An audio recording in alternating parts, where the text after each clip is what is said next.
Hey everyone, welcome back to the channel.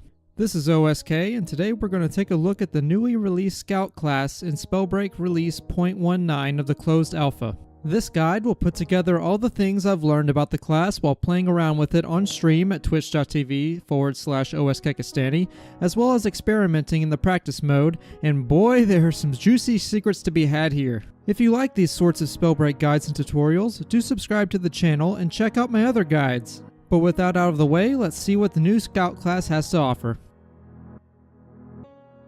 First, I want to start with the basic premise of the Scout class. The Scout class is classified as Spellbreak's first support class. The class is meant to act as a way for the user to give their teammates buffs and information to better support coordination and attack potency. The Scout class is equipped with very interesting scrolls that obviously support team play, but offer room for some surprising strategies in solo play as well.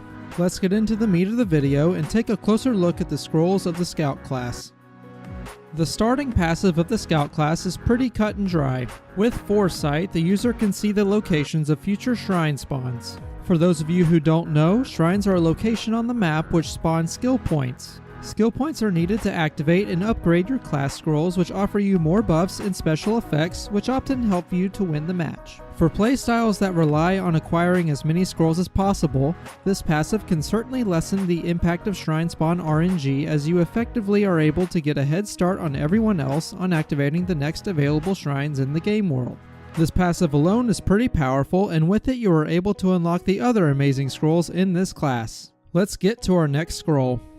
Scout's Invigorate scroll brings a new twist to the Spellbreak scene. The scroll allows for the user to boost theirs and their nearby teammates' sprinting speed by 15, 20, and 25% for 4 seconds every 3 seconds, depending on the number of skill points invested into it. The timing of the buff means that the user has a constant speed buff applied to them and any teammate within a 50-meter radius.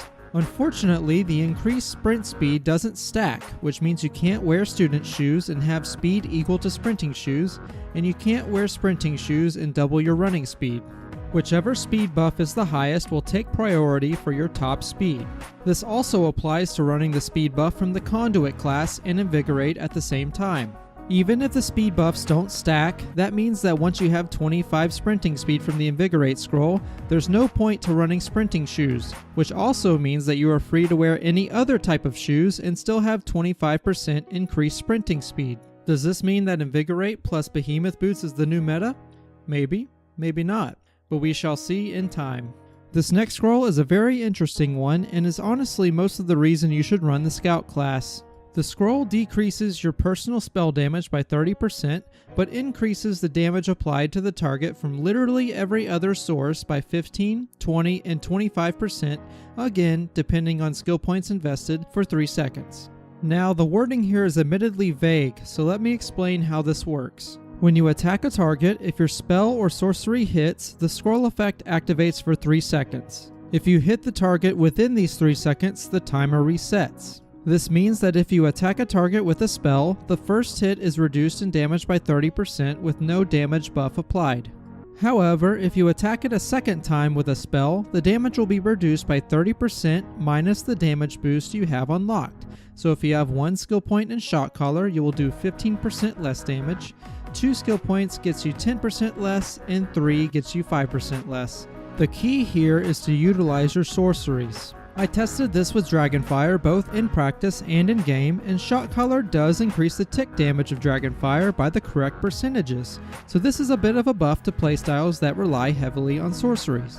Of course, in team play, this ability is pretty powerful and can be easily procced with a Lightning Gauntlet, so definitely carry it in squad play.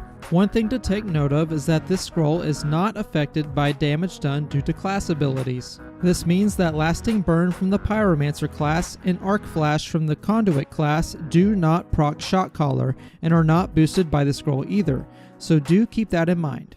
The last scroll in the Scout class is Tracking, and it allows the user to tag enemies while providing an outline of the enemy's position to the entire team for 2, 4, and 6 seconds depending on skill points invested. This is essentially a copy of the Careful Study scroll from the Scholar class, only the outline is provided to the entire team and not just to yourself. There's really not much to say about this scroll other than a lightning gauntlet is an easy proc for this scroll, and it allows for more accurate coordination without having to use as many comms, which is always nice in team fights. This also obviously allows for more accurate focus firing against the enemy team, and focus firing is so important given how fast enemies can rotate out and heal in team fights, so use this scroll wisely and track down some exiles.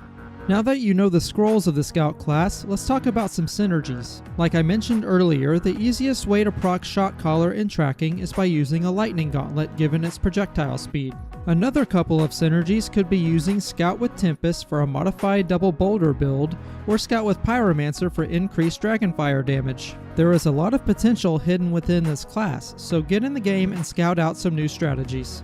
Guys, that's going to do it for the guide. Thank you all for watching all the way to the end. If you like this sort of content, be sure to like the video and subscribe for more. Also, check out the links in the description for my other platforms and submissions for my Coach Keki series. And with that, I'm going to end the video. I'll see you all in the HoloLands.